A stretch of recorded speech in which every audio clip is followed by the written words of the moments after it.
સૈફ અલી ખાન પર હુમલાના કેસમાં મુંબઈ પોલીસે બાંદ્રા કોર્ટમાં 1000 પાનાની ચાર્જશીટ દાખલ કરી છે.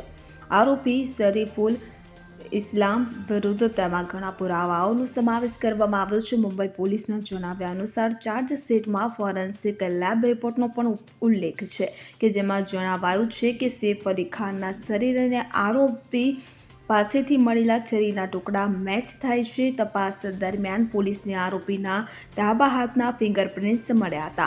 ચાર્જશીટમાં ફિંગરપ્રિન્ટ્સ રિપોર્ટનો પણ ઉલ્લેખ કરવામાં આવ્યો છે. આ ચાર્જશીટ એવા સમયે આવી છે જ્યારે મુંબઈ પોલીસે પણ આરોપીઓની જામીન અરજીનો વિરોધ કર્યો હતો. અગાઉ 29 માર્ચે સૈફ અલી ખાન પર હુમલો કરવાના આરોપમાં ધરપકડ કરાયેલા મોહમ્મદ સરીફુર ઇસ્લામ શહઝાદે મુંબઈ શાસન કોર્ટમાં જામીન અરજી દાખલ કરી હતી. આરોપીએ દાવો કર્યો હતો કે તેની સામે ખોટો કેસ નોંધવામાં આવ્યો છે અને તેને ફસાવવાનું કાવતરું ઘડવામાં આવી રહ્યું છે. આરોપી સરીફુલ ઇસ્લામની જામીન અરજી પર ગત 4 એપ્રિલને શુક્રવારને રોજ મુંબઈની એક કોર્ટમાં સુનાવણી થઈ હતી. આ દરમિયાન કેસની તપાસ કરી રહેલી મુંબઈ પોલીસે ફોરેન્સિક સાયન્સ લેબ રિપોર્ટમાં મોટો ખુલાસો કર્યો હતો.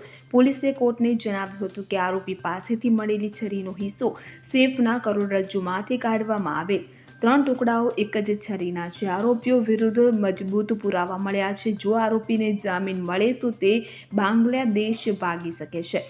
આરોપીઓ દ્વારા દાખલ કરવામાં આવેલી જામીન અરજીમાં કહેવામાં આવ્યું હતું કે એફઆઈઆર ખોટી છે અને તપાસ પૂર્ણ થઈ ગઈ છે. ફક્ત ચાર્જશીટ દાખલ કરવાની બાકી છે. Bureau report CN24 news. હવે જુઓ દેશ દુનિયાની તમામ ખબરો તમારી આંગળીના ટેરવે. ઉઠાવો મોબાઈલ અને Google Play Store પરથી ડાઉનલોડ કરો અમારી CN24 ન્યૂઝ મોબાઈલ એપ.